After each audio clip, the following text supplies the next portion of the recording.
السلام علیکم ورحمۃ اللہ وبرکاتہ۔ الحمد للہ وحدہ والصلاة والسلام علی من لا نبی بعدہ، اما بعد فقد قال اللہ تبارک وتعالی فی کلامہ المجید، اعوذ باللہ من الشیطان الرجیم، بسم اللہ الرحمن الرحیم، قل اطیعوا اللہ واطیعوا الرسول فإن تولوا فإن اللہ لا يحب الکافرین۔ صدق اللہ العظیم وقال النبی صلی اللہ علیہ وسلم،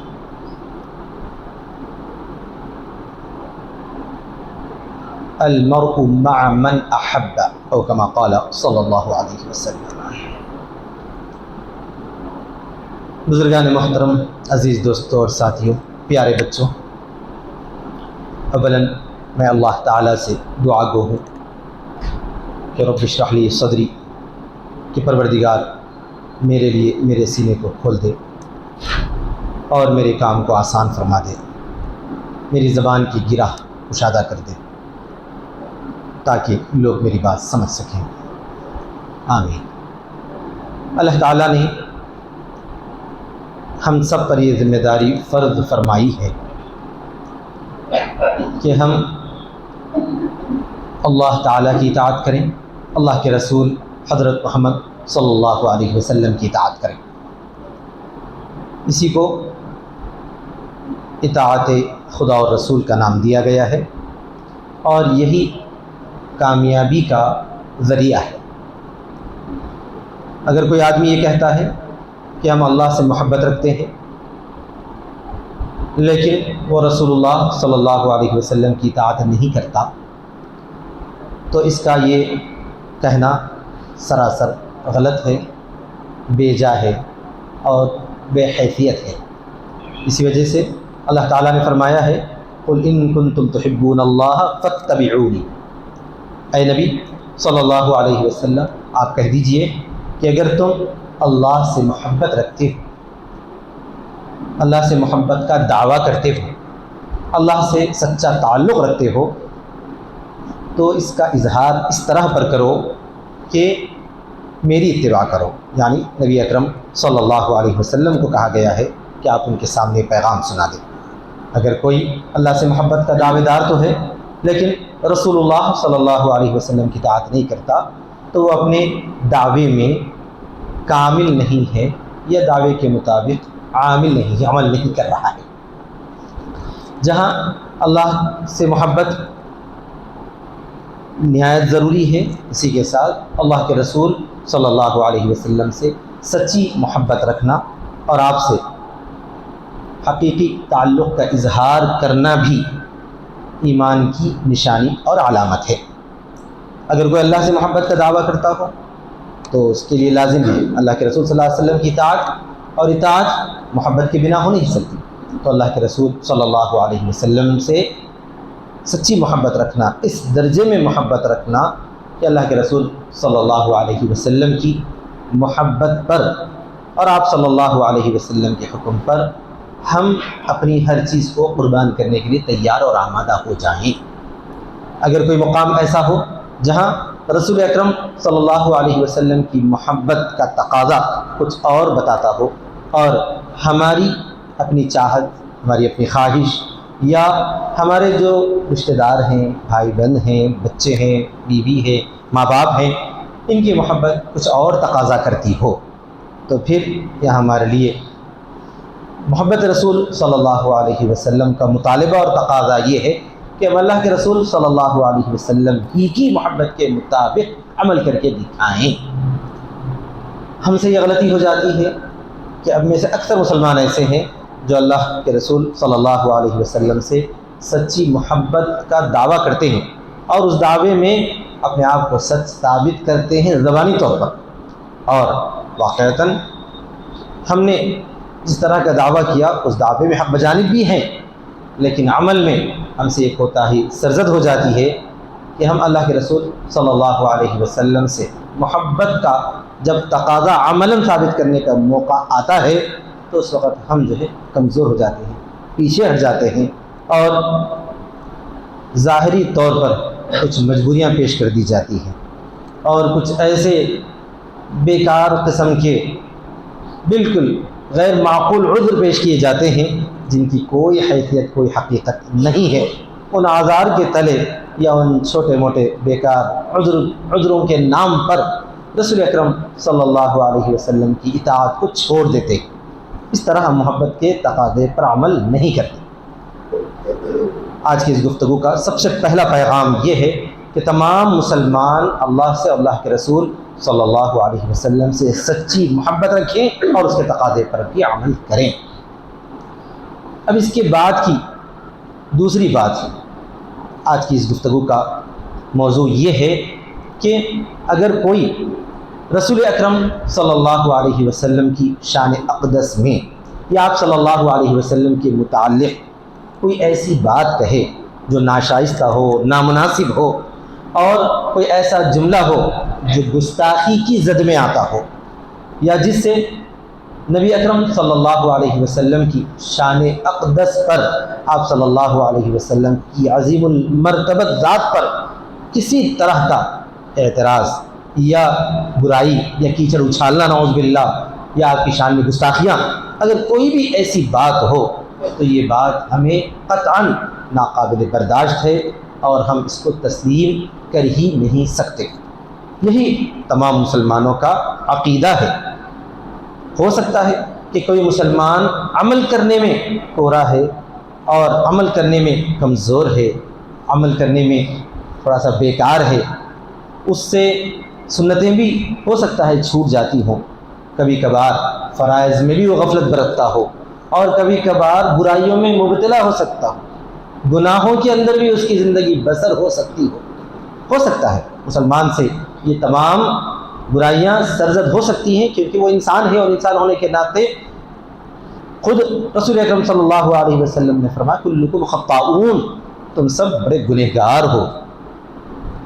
وخیر الخطائین التوابون، البتہ نبی صلی اللہ علیہ وسلم نے فرمایا گنہگاروں میں سب سے بہتر آدمی وہ ہے جو گناہ کے بعد توبہ کرتا ہے، رجوع کرتا ہے، گناہ کو چھوڑ دیتا ہے، اللہ کی طرف لوٹ کر معافی مانگ لیتا ہے، استغفار کرتا ہے، آئندہ نہ کرنے کا عزم کر کے گناہ سے لوٹ جاتا ہے، توبہ اختیار کرتا ہے، تو وہ بہتر آدمی ہے. تو میں عرض کر رہا تھا کہ مسلمان سے یہ گناہ، یہ برائیاں سرزد ہو سکتی ہیں، ممکن ہے، لیکن کوئی ایسی بات وہ قطعاً برداشت نہیں کر سکتا کہ کوئی نبی اکرم صلی اللہ علیہ وسلم کی ذات اقدس کی شان میں کسی طرح کا کوئی بھی جملہ ایسا بولے جس سے بولنے والے کا مقصد آپ صلی اللہ علیہ وسلم کا عیب بیان کرنا، آپ کی جو برائی بیان کرنا وغیرہ ہو. یہ قطعاً کسی بھی مسلمان کو برداشت نہیں ہو سکتا. خود باری تعالیٰ نے اس چیز کو قطعاً برداشت نہیں فرمایا ہے. آپ جانتے ہیں کہ قرآن مجید میں سورہ کوثر ہے، مختصر سی صورت ہے. اس سورہ میں رسول اکرم صلی اللہ علیہ وسلم کی ذات اقدس کا مرتبہ بیان کیا گیا ہے. نبی صلی اللہ علیہ وسلم کی حیات مبارکہ میں جب آپ نے دعوت کی خدمت انجام دینی شروع فرمائی، لوگوں کو راہ راست کی طرف بلاتے رہے، تو لوگوں نے آپ کو ستایا، تکلیفیں دی، آپ کے راستے میں کانٹے بچھائے، آپ کے اوپر کچرا ڈالا گیا. ان سب کو رسول اکرم صلی اللہ علیہ وسلم نے نظر انداز فرمایا، برداشت کر لیا. آپ اپنی ذات کے لیے کبھی بھی کوئی بدلہ اور انتقام نہیں لیا کرتے تھے، بلکہ ایسے لوگ جو نبی کو جو ستایا کرتے تھے ان کو ہی آپ صلی اللہ علیہ وسلم ان کے بارے میں پوچھا کرتے تھے اور جا کر ان کی عیادت بھی کرتے تھے. ہمارا بچہ جو سیرت کو کچھ نہ کچھ پڑھا ہوا ہے، اپنے بڑوں سے سنا ہوا ہے، وہ اس بات کو اچھی طریقے سے جانتا ہے. اگر کوئی نبی صلی اللہ علیہ وسلم کی شان اقدس میں کبھی کوئی برا جملہ استعمال کرتا تھا یا بولتا تھا، اس کا تو بہت ہی کم جو ہے سیرت کی کتابوں میں اس طرح کا کوئی واقعہ ملتا ہے. لیکن سورہ کوثر کے جو نزول کا واقعہ ہے یا شان نزول جسے ہم کہتے ہیں، وہ اس طرح پر ہے کہ جب نبی اکرم صلی اللہ علیہ وسلم کے اولاد نرینہ کا انتقال ہو گیا،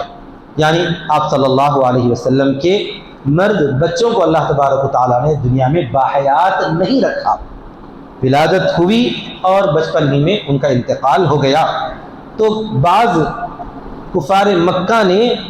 یہ نبی اکرم صلی اللہ علیہ وسلم کی طرف منسوب کیا اور یوں بولا، یوں کہا انہوں نے کہ یہ تو محمد صلی اللہ علیہ وسلم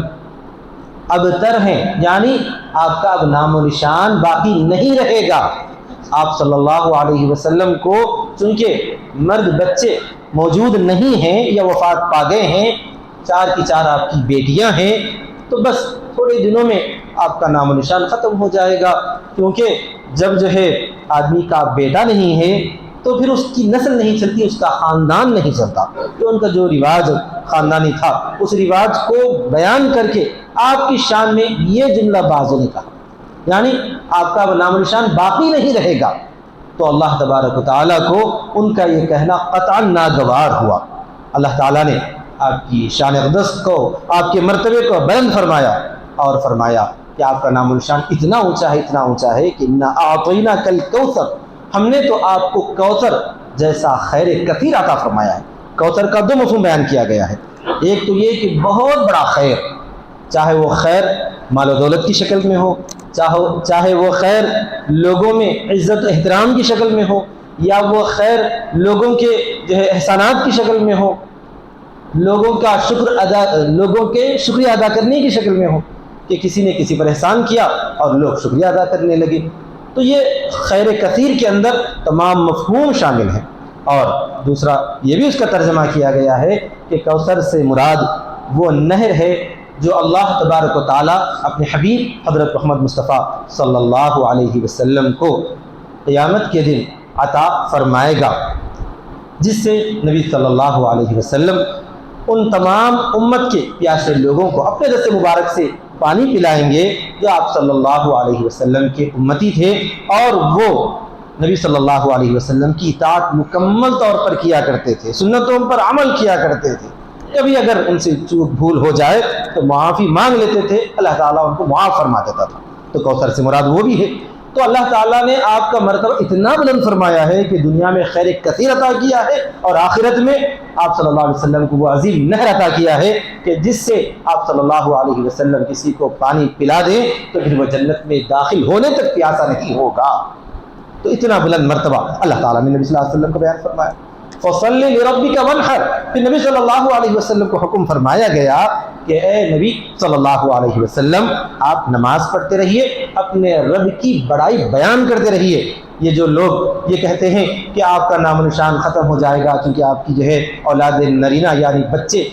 باقی نہیں رہے ہیں، اب تو تھوڑے دنوں کے بعد جب آپ دنیا سے تشریف لے جائیں گے تو خیر آپ کا نام و نشان ختم ہوگا، کوئی آپ کو پوچھنے پاچھنے والا نہیں ہوگا۔ یہ لوگ جو کہہ رہے ہیں ان کی طرف آپ دھیان نہ دیں، اللہ تعالیٰ آپ کی عظمت کو بلند کرنے والا ہے۔ وَرَفَعْنَا لَكَ ذِكْرَكَ، ہم نے تو آپ کے ذکر کو بلند کر دیا، اتنا بلند کیا ہے کہ پوری دنیا میں ہمیشہ ہر وقت نبی صلی اللہ علیہ وسلم کے نام کی صدا گونجتی رہتی ہے۔ آپ جو ہے مشرق بعید سے لے کر مغرب کی وادیوں تک ہر وقت ایسا رہتا ہے جس میں نبی صلی اللہ علیہ وسلم کا نام نامی اذان میں تو بلند کیا ہی جاتا ہے۔ اب اس کے علاوہ جو لوگ آپ پر درود بھیجنے والے ہوں گے ہر ہمیشہ درود کا ورد کرتے رہیں گے تو اس طرح پر آپ کا ذکر تو بلند ہے ہی ہے۔ اگر کوئی اس طرح یہ کہتا ہے کہ آپ کا نام و نشان ختم ہونے والا ہے تو وہ اس کی عقل کی کمزوری ہے، تو آپ اس کی طرف دھیان نہ دیں، بلکہ یہ کام کرتے رہیں کہ آپ نمازوں کا اہتمام کریں اور اللہ کی بڑائی بیان کرتے رہیں۔ ان شانئک هو الابتر، آگے اللہ نے فرمایا ہے کہ جو آپ کی برائی کرنے والا ہے، عیب جوئی کرنے والا ہے، جو آپ کی شان میں ادنا بھی کوئی ایسا جملہ کہنے والا ہے جو آپ کی شایان شان نہیں ہے، وہی نام و نشان ختم ہونے والا ہے، وہی بے نام و نشان ہے، وہی ابتر ہے، یعنی اس کا ہی کوئی نام لینے والا نہیں رہے گا۔ چنانچہ ہوا یہی کہ آپ صلی اللہ علیہ وسلم کا نام لینے والے کروڑا کروڑ انسان دنیا میں آئے اور آتے رہیں گے قیامت تک، لیکن کس نے یہ آپ صلی اللہ علیہ وسلم کی شان میں کہا تھا اس کا اب کوئی نام و نشان لینے والا ہے ہی نہیں۔ اس کو اگر کوئی یاد بھی کرے گا تو برائی ہی سے یاد کرے گا کہ کیسا بدبخت اور بدنصیب تھا کہ جس نے نبی صلی اللہ علیہ وسلم کی شان میں یہ جملہ کہا۔ تو بہرحال اس سے 2-3 باتیں معلوم ہوئی۔ پہلی تو یہ ہے کہ اگر کوئی اس طرح پر بدنصیب آدمی نبی صلی اللہ علیہ وسلم کی شان میں کچھ برائی کا جملہ کہتا ہے تو اس کا اس جملہ کہنے سے نبی صلی اللہ علیہ وسلم کی عظمت میں کمی نہیں ہوتی، بلکہ آپ صلی اللہ علیہ وسلم کے نام نامی کو اللہ تعالیٰ نے تو بلند کر ہی دیا ہے، اور آپ کا نام لینے والے کروڑا کروڑ انسان آئے ہیں، آتے رہیں گے، قیامت تک یہ سلسلہ جاری رہے گا۔ دوسری بات یہ ہے کہ ان نام و نشان اور اس طرح جو ہے برائی کرنے والوں، اس طرح آپ کی شان کے اندر غیر شاعر شان جملے جو کہنے والے ہیں، ان کہنے والوں کی طرف ہم کو صرف یہ کہنا چاہیے کہ ایسے بدنصیبوں اور بدبختوں پر اللہ کی لعنت ہوگی، ان کو ہم چھوڑ کر اللہ کے رسول صلی اللہ علیہ وسلم کی عظمت شان کا ذکر کرتے رہیں اور آپ کی علو شان کا تذکرہ ہوتا رہے، ہم درود کا کثرت سے اہتمام کرتے رہیں، اللہ کی بڑائی، اللہ کی تکبیر کرتے ہوئے، نمازوں کا اہتمام کرتے ہوئے نبی صلی اللہ علیہ وسلم کی پر درود کا اہتمام کریں، اور اسی طرح آپ کی شان میں قصائد پڑھیں، نعتیں پڑھیں، اس طرح پر آپ کا نام نامی اور بلند ہوتا رہے گا۔ تو حقیقت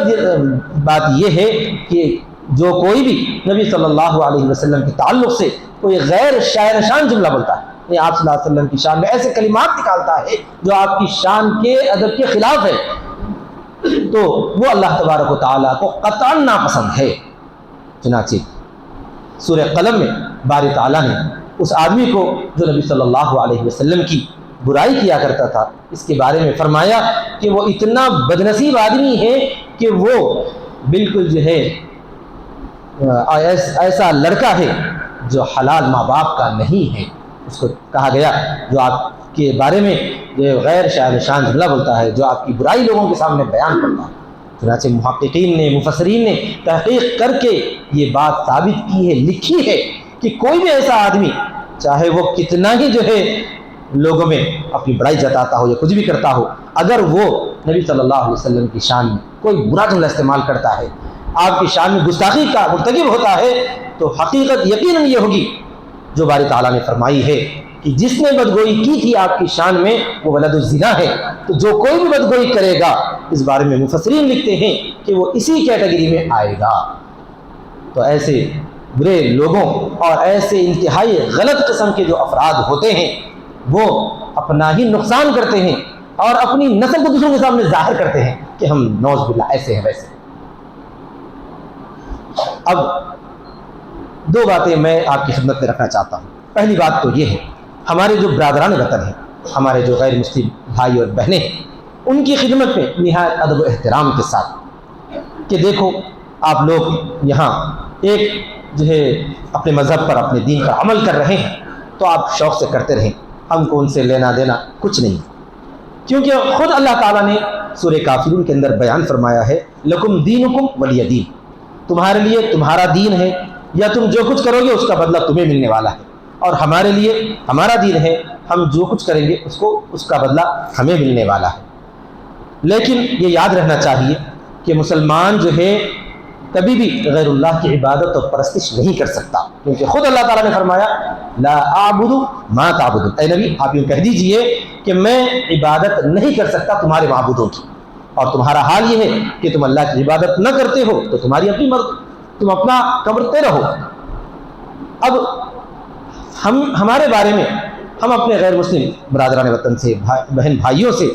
علی اعلان نہایت ادب و احترام کے ساتھ آپ کا پورا احترام کرتے ہوئے یہ بات کہنا چاہتے ہیں کہ کوئی بھی آپ کی جانب سے ایسی حرکت نہ ہو یا کوئی بھی آپ ایسا کام نہ کریں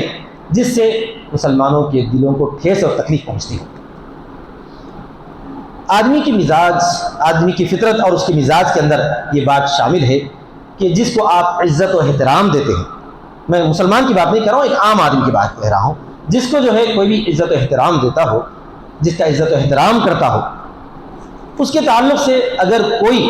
برائی کرتا ہے تو وہ اسے پسند نہیں آتا ہے۔ حقیقت ہے، اگر کوئی بھی آدمی کسی کے ماں باپ کو برا بھلا کہے اور ان کو گالی گلوچ کرے تو ان کے بچے اس کو پسند کر ہی نہیں سکتے۔ اگر وہ نہیں پسند کرتے ہیں تو واقعتاً وہ بچہ ہونے کا حق رکھتے ہیں، اگر وہ اس پر خاموش رہیں اور ان کے جو ہے برائی کرنے پر، ان کے گالی گلوچ کرنے پر ان کے ماں باپ کو وہ سن کر جو ہے مسکراتے رہیں، ہنستے رہیں، تو اس کا مطلب یہ ہے کہ وہ بیٹا یا بیٹی کہلانے کے لائق ہی نہیں ہے۔ دنیا کا تو یہی دستور ہے۔ اسی وجہ سے کوئی بھی آدمی اس کی شان میں گستاخی کرے تو وہ برداشت کر لیتا ہے، لیکن اس کے ماں باپ کے سامنے اسے کچھ بولے تو وہ قطعاً برداشت نہیں کر سکتا۔ ایک انسان کی فطرت ہے اور یہ فطرت مبنی پر حقیقت ہے، اس کا کوئی انکار نہیں کر سکتا۔ اگر وہ جو ہے اپنے ماں باپ کے بارے میں کچھ سن کر بھی خاموش رہتا ہے تو وہ جو ہے انتہائی نافرمان لڑکا شمار ہوگا۔ اب یہ سمجھ لینا چاہیے ہمارے غیر مسلم بھائیوں اور بہنوں کو کہ مسلمان جن کا سب سے زیادہ احترام کرتا ہے، اپنے ماں باپ سے زیادہ، اپنے بیوی بچوں سے زیادہ، خود اپنی جان سے زیادہ اگر وہ کسی کی عزت کرتا ہے تو وہ اللہ کے رسول حضرت محمد مصطفیٰ صلی اللہ علیہ وسلم کی ذات اقدس ہے۔ ہمارے غیر مسلم بھائیوں اور بہنوں کو یہ بات اچھی طریقے سے سمجھ لینا چاہیے کہ اگر آپ کو گالی دینے کا شوق ہے تو مجھے دے لیجیے، اگر آپ کو برا کہنے کا شوق ہے تو مجھے کہیے، میرے ماں باپ کو کہیے، میں برداشت کرنے کے لیے تیار ہوں۔ لیکن اگر آپ ہمارے رسول حضرت محمد مصطفیٰ صلی اللہ علیہ وسلم کی شان اقدس میں کوئی بھی ایسا ادنا بھی ایسا جملہ جو آپ کی شان کے ذرا بھی خلاف نظر آتا ہو، اگر ہم سنتے ہیں تو وہ ہم کو قطعاً برداشت نہیں ہوتا۔ یہ ہمارے غیر مسلم بھائیوں اور بہنوں کو اچھی طریقے سے سمجھ لینا چاہیے، کیونکہ نبی اکرم صلی اللہ علیہ وسلم کی محبت ہی ہمارے ایمان کی ایک بنیاد اور سب سے بڑی بنیاد اس وقت موجود ہے۔ مسلمان جو ہے ہر چیز میں برا ہے، ہم مانتے ہیں۔ مسلمان اخلاق کے اعتبار سے کمزور ہے، معاملات کے اعتبار سے کمزور ہے، عبادات میں کمزور ہے، اپنی چال چلن کے اعتبار سے، اپنے رہن سہن کے اعتبار سے اور معاشرتی اعتبار سے تمام چیزوں میں کمزور ہے۔ بس یہ ایک ہی چیز مسلمان کے پاس اس وقت بچی ہوئی موجود ہے کہ وہ اللہ کے رسول حضرت محمد مصطفیٰ صلی اللہ علیہ وسلم کے لیے اپنے آپ کو مٹانے کے لیے تیار ہے۔ تو آپ اس ایسی چیز کو ہرگز نہ چھیڑیں جس کی وجہ سے مسلمان کا دل جو ہے جھنجھوڑ جائے اور مسلمان اس کو برداشت نہ کرے۔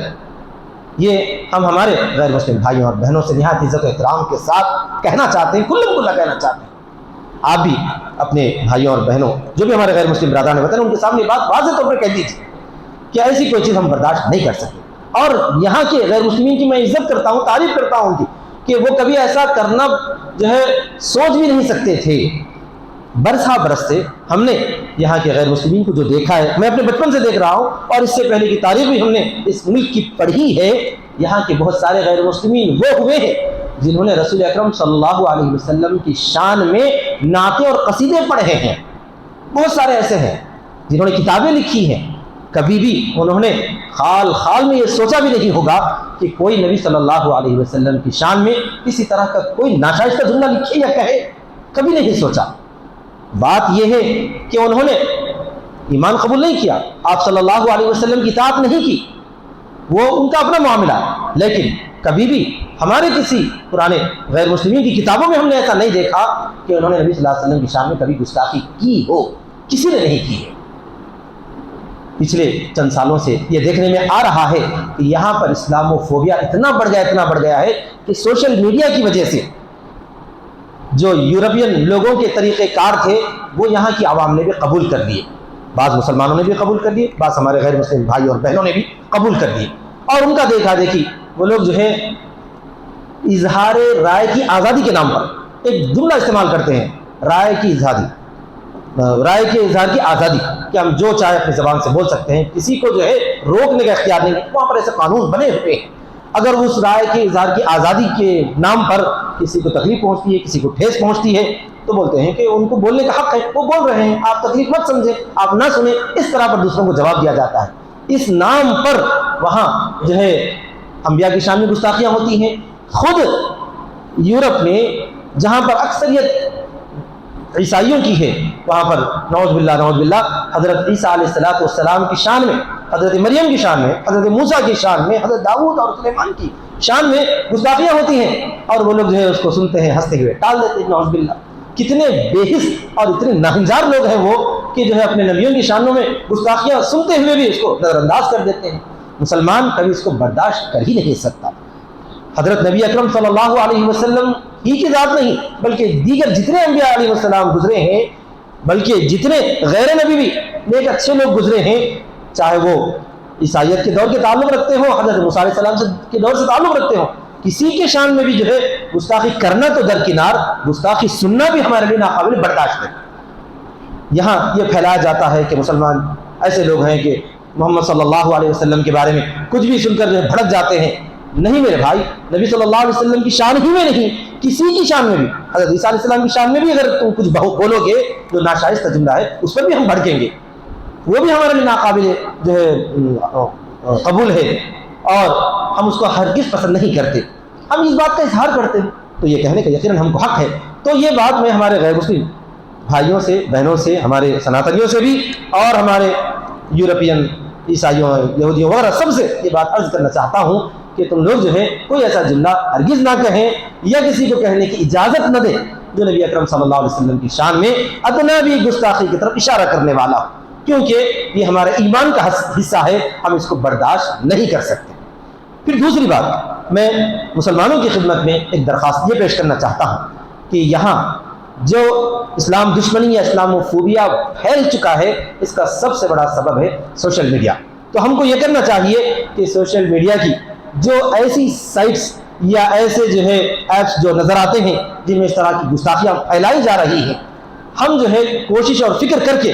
ان ایپس پر پابندی لگانے کی کوشش کریں، یا جو بھی قانونی طریقہ کار ہوتا ہے اس قانونی طریقہ کار کو استعمال کرتے ہوئے اگر ہمارے اندر ایسی صلاحیت ہے کہ ہم ان ایپس کو بند کرا سکتے ہوں تو بند کرانے کی کوشش کریں، ٹیکنیکل انداز میں بند کرا سکتے ہیں تو ویسا کرانے کی کوشش کریں، قانونی طور پر انہیں بند کرا سکتے ہو تو ویسا کرانے کی کوشش کریں، اور یہ ہرگز نہ کریں کہ اس طرح کے کوئی گستاخی کا جملہ ہم نے سن لیا یا دیکھ لیا تو ہم اس کو دوسرے میں پھیلانے لگے، یہ اور بڑا جو ہے برا ہے اور غلط ہے۔ یہ ایسے ہی ہو جائے گا کہ جیسا کہ کسی نے میرے والد کی شان میں گستاخی کیا، اسے گالی دی، تو اسی گالی کے لفظ کو میں دوسروں کو پھیلاتے چلا جا رہا ہوں، کیا کوئی آدمی اس کو پسند کر سکتا ہے؟ ہرگز پسند نہیں کرے گا۔ تو لہٰذا مسلمان بھائیوں ایک بات یہ یاد رکھیں کہ اس سائٹ کو یا تو بند کرانے کی کوشش کریں، قانونی طریقہ کار اختیار کرتے ہوئے اسے جو ہے بند کرانے کی یا اس پر جو پابندی لگانے کی کوشش کی جائے، اور ہرگز اسے دوسروں تک نہ پھیلایا جائے۔ یہ بولا جا سکتا ہے کہ اس نے گستاخی کی ہے اس کو سزا دی جائے، لیکن وہ گستاخی کے جو جملے ہیں وہ جملے ہرگز دوسروں کے سامنے نہ پھیلائیں، ورنہ ہم بھی جو ہے اس کو پھیلا کر اس کو مشہور کرنے والے بن جائیں گے۔ اور ان بدماشوں کا جو ہے گستاخی کرنے والے ہیں یا مسلمانوں کو بھڑکانے والے ہیں، ان کے 2-3 مقاصد ہیں۔ سب سے پہلا مقصد یہ ہے کہ وہ اپنا جو اسلام کے خلاف نفرت ہے اس کو ظاہر کرنا چاہتے ہیں، اسلام کے خلاف نفرت ظاہر کرو، نفرت ظاہر کرو، یہ ان کی جو ہے جو گندگی، یہ خباثت ہے، اس خباثت کو دوسروں کے سامنے ظاہر کرنا چاہتے ہیں، نکالنا چاہتے ہیں۔ یہ بہت بڑا مقصد ہے، ہم کو چاہیے کہ ہم ان کو اس مقصد میں ناکام بنائیں کہ ان کی خباثت جو انہی کے اندر رہے۔ ایسے موقع پر ہم کو یہ کرنا چاہیے کہ رسول اکرم صلی اللہ علیہ وسلم کی عظمت شان کے قصیدے پڑھیں، آپ صلی اللہ علیہ وسلم کی خوبیاں اور آپ کی جو ہے معاشرتی جو ہے تعلیمات ہیں ان تعلیمات کو بڑھائیں، حقوق کی جو تعلیمات ہیں، غیر مسلمین کے ساتھ آپ صلی اللہ علیہ وسلم کے جو احسانات ہیں ان احسانات کو گنائیں، امت کو آپ صلی اللہ علیہ وسلم نے کیا پیغام دیا ہے اس پیغام کو لوگوں کے سامنے بیان کریں، تو ان کی جو نفرت کا اظہار ہے وہ خود بخود ختم ہو جائے گا، کم ہو جائے گا۔ اور ان کا جو ہے آپ صلی اللہ علیہ وسلم کی شان میں گستاخی کرنے والے برے لوگ ہیں، ان کا ایک دوسرا مقصد یہ ہے کہ مسلمانوں کو مشتعل کرنا، مسلمانوں کو بھڑکا دینا، تاکہ مسلمان جو اس میں بھڑک کر کوئی غلط قدم اٹھائیں تاکہ ان کو مسلمانوں کو کچلنے اور ان کو دبانے کا موقع آ جائے۔ تو مسلمانوں کو یہاں پر غصے کا اظہار یقیناً کرنا چاہیے، لیکن مشتعل ہو کر کوئی غلط فیصلہ نہیں کرنا چاہیے۔ اگر ہم مشتعل ہو کر کوئی غلط فیصلہ کریں گے، کوئی غلط قدم اٹھائیں گے، تو اس سے ان کا مقصد پورا ہو جائے گا۔ وہ لوگ یہ سمجھیں گے کہ جو ہم نے آگ لگائی تھی اس نے اپنا کام کر دیا ہے، تو ان کی آگ کو ہم اس طرح پر بجھائیں کہ غصے کا اظہار ضرور کریں، لیکن اس آگ پر اس طرح پر پانی ڈالیں کہ نبی اکرم صلی اللہ علیہ وسلم کی خوبیاں بیان کریں۔ اگر کسی نے گستاخی کا کوئی جملہ سن لیا اور دیکھ لیا تو اس کو وہیں پر ختم کر دے، پھر اس کے ساتھ نبی صلی اللہ علیہ وسلم کے جو احسانات ہیں ان احسانات کی ڈھیر لگاتے چلے جائیں، اس بارے میں جو ہے مضامین چھاپے جائیں، اس بارے میں تقریریں ہوں، اس بارے میں جو ہے اپنا جو بھی اظہار ہے جہاں سے وہ بات آپ کو ملی ہے وہیں پر آپ صلی اللہ علیہ وسلم کی جو خوبیاں ہیں، امت پر جو احسانات ہیں، غیر مسلمین پر جو احسانات ہیں، ان احسانات کو بیان کیا جائے، تو گویا کہ ان کی لگائی ہوئی آگ بجھ جائے گی اور وہ اپنے مقصد میں ناکام ہو جائیں گے۔ اور ان کا تیسرا مقصد یہ بھی ہے کہ جو لوگ اسلام کی طرف آنا چاہتے ہیں، آپ نے دیکھا ہوگا کہ موجودہ دور میں اسلاموفوبیا اتنا زیادہ پھیل رہا ہے، اس کے باوجود اللہ تعالیٰ نے جن کو جو ہے تلاش اور جستجو اور تحقیق کا مادہ رکھا ہے اور جن کے دل میں حق کی اور رب کی طلب اور تلاش ہے، وہ لوگ اسلام کے دائرے میں روز بروز آ رہے ہیں۔ آج بھی یقیناً چند ایسے اچھے انسان ہیں جو اسلام کے دائرے میں آ رہے ہیں۔ تو ان گستاخی کرنے والوں کا ایک بڑا مقصد یہ ہے کہ وہ چاہتے ہیں کہ ایسے جو ہے دین کی طرف راغب لوگ ہیں، اسلام کی طرف جانے والے لوگ ہیں، ان کی جو ہے ان کے راستے میں رکاوٹ ڈالیں۔ تو ہمیں یہ کرنا چاہیے کہ ایسے موقع پر اسلام کی خوبیاں بیان کریں، اور جو لوگ اسلام کی طرف راغب ہونا چاہتے ہیں ان کے سامنے ان باتوں کا اظہار ہو کہ اسلام ہی وہ واحد دین ہے جو زندگی گزارنے کا صحیح نہج بتاتا ہے، اور دوسری آنے والی جو زندگی آخرت کی زندگی، اس زندگی میں پوری کامیابی کی ضمانت دیتا ہے۔ اس کے علاوہ کوئی بھی ایسا راستہ نہیں ہے جو زندگی گزارنے کا پورا نہج بتاتا ہو۔ دوسرے مذہبوں کے اندر جو باطل طریقہ وہ یہ ہے کہ اگر کوئی رب حاصل کرنا چاہتا ہے تو دنیا چھوڑنی ہوگی، اگر کوئی دنیا میں جائے گا تو اس کو خدا کا جو ہے خدا کی خوشنودی نہیں ملے گی، ایسے تصورات موجود ہیں۔ اسلام وہ نہیں سکھاتا، اسلام یہ سکھاتا ہے کہ تم اللہ کے پسندیدہ بن سکتے ہو، دنیا میں رہ کر، بیوی بچوں کے ساتھ رہ کر، اپنے کام دھندے کر کے بھی تم اللہ کے محبوب بن سکتے ہیں۔ وہ یہ ہے کہ اللہ کا حق ادا کرو، بندوں کا حق ادا کرو۔ اس طرح پر جو ہے ہم اسلام کی خوبیاں مزید بیان کریں تاکہ ان کی اس طرح گستاخیاں کرنے سے جو ہے کوئی بھی ان کا جو مقصد ہے، جو مفاد ہے، وہ حاصل نہیں ہو سکتا۔ تو یہ تین ان کے مقاصد ہیں، ان تین مقاصد کو ہم اس طرح پر ناکام کریں۔ اور لیکن اس کا یہ مطلب نہیں کہ گستاخی کرنے والے نعوذ باللہ کچھ بھی کہتے چلے جائیں اور مسلمان ہاتھ پہ ہاتھ رکھ کر بیٹھے رہیں اور جو ہے کوئی بھی رد عمل کا اظہار نہ کریں، ایسا بھی نہیں ہے۔ ہم کو رد عمل کا ضرور اظہار کرنا چاہیے، اور قانونی شکل میں۔ اور قانونی شکل میں یہ ہے کہ ہم جو ہے باضابطہ ہماری جو عدلیہ ہے، ہماری جو انتظامیہ ہے، پولیس ہے، ان کے پاس پہنچ کر ان کے خلاف درخواست داخل کریں اور ان کو اس بات پر آمادہ کریں، تیار کریں کہ ہندوستانی قانون کے اندر جو موجود ہے کہ کسی کی بھی جو ہے آستھا کو ٹھیس نہ پہنچے اور کسی کے خیالات کو جو ہے ٹھیس نہ پہنچائی جائے، اس قانون کے مطابق دفعہ 295 جو بھی ہے اس کے مطابق جو ہے سزا دلوائی جائے۔ اس طرح کی ہم درخواست پیش کریں اور ہماری حکومت پر دباؤ بنانے کی کوشش کریں۔ ہمارے جو نمائندے ہیں، جو سیاسی نمائندے، ان تک پہنچ کر اپنے غصے کا اظہار کریں تاکہ انہیں معلوم ہو کہ واقعتاً ان کا جو ہے ایک بہت بڑا طبقہ ایسا ہے جو انہیں ووٹ دیتا ہے، اگر ان کی بات ہم نہیں سنیں گے تو میرے ووٹ سے محروم ہوں گے۔ اس طرح پر ان کے سامنے جا کر ہمیں باضابطہ کہنا چاہیے، اگر اس کے خلاف کارروائی نہیں کی جائے گی تو کھلم کھلا ہم آپ کو ووٹ نہیں دیں گے، اس طرح پر ہم کہہ سکتے ہیں۔ تو یہ سب قانونی طریقہ کار ہے۔ اسی قانونی طریقہ کار کو اختیار کرتے ہوئے ہمیں جو ہے اس پر غصے کا اظہار کرتے ہوئے بند منانے کا بھی حق حاصل ہے۔ یہ بھی ہماری جو ہے عدلیہ اور انتظامیہ ہم کو یہ حق دی ہوئی ہے۔ تو چنانچہ حیدرآباد کی چند مسلم تنظیموں نے یہ طے کیا ہے کہ جو ہے آئندہ جو منگل ہے 29 تاریخ کو صبح سے لے کر شام 5 بجے تک تمام مسلمان کاروباری حضرات جو ہے نبی اکرم صلی اللہ علیہ وسلم سے اپنے تعلق کا اور محبت کا اظہار کرتے ہوئے اور ان لوگوں کو واقعی سزا دلوانے کے لیے جنہوں نے آپ صلی اللہ علیہ وسلم کی شان میں گستاخیوں کا ارتکاب کیا ہے، ان کو سزا دلوانے کے لیے بند کا اہتمام کریں گے۔ اور بند کا اہتمام کرنے میں ہمارے محلے کے تاجر حضرات سے بھی درخواست کرتا ہوں کہ وہ اپنی تجارت کو بند رکھیں، اور جو ضرورت مند حضرات ہیں یا تو وہ اپنی تجارت جو ہے خریداری وغیرہ پہلے کر لیں۔ 29 تاریخ کو صبح سے لے کر شام 5 بجے تک خریداری کرنے والی بھی خریداری نہ کریں اور تاجر حضرات بھی تجارت نہ کریں، بند رکھیں۔ اس میں نبی صلی اللہ علیہ وسلم سے سچی محبت کا اظہار ہوگا۔ آپ صلی اللہ علیہ وسلم سے ہماری کتنی محبت ہے وہ تو ایمان کا حصہ ہے، آپ نے بات سن لی ہے تفصیل سے۔ اس کے علاوہ وہ بند کرتے ہوئے جو بھی جو ہے قانونی طریقہ کار اس کو اختیار کرنا چاہیے، کوئی جلوس یا جو ہے کوئی نعرے بازی وغیرہ کچھ نہیں ہوگی، بند کا اظہار کر کے ہم کو اپنے غصے کا اظہار کرنا ہوگا، اپنے سیاسی نمائندوں تک یہ بات پہنچانی ہوگی کہ دیکھو مسلمان جو ہے اس بات کو پسند نہیں کرتا، ایسے گستاخ آدمی کو جو ہے گرفتار کیا جائے اور اس کو ہندوستانی جو قانون ہے اس قانون کے مطابق اسے سزا دلائی جائے۔ بلکہ میں آگے بڑھ کر یہ بھی کہوں گا کہ ہمارے محلے میں پڑوس میں رہنے والے جو ہمارے غیر مسلم ہیں ان سے بھی یہ درخواست ہے کہ وہ بھی جو ہے اپنی تجارت کو مسلمانوں کے ساتھ اپنے تعلق کا اظہار کرتے ہوئے بند رکھے تو ہمیں خوشی ہوگی۔ یہ چند باتیں کہہ کر میں اپنی بات کو ختم کرتا ہوں۔ اللہ تعالیٰ ہمیں نبی اکرم صلی اللہ علیہ وسلم سے سچی محبت رکھنے کے ساتھ ساتھ آپ صلی اللہ علیہ وسلم کی کامل اطاعت کرنے کی توفیق عطا فرمائے۔ آمین۔ وآخر دعوانا الحمدللہ رب العالمین۔ والسلام علیکم ورحمۃ اللہ وبرکاتہ۔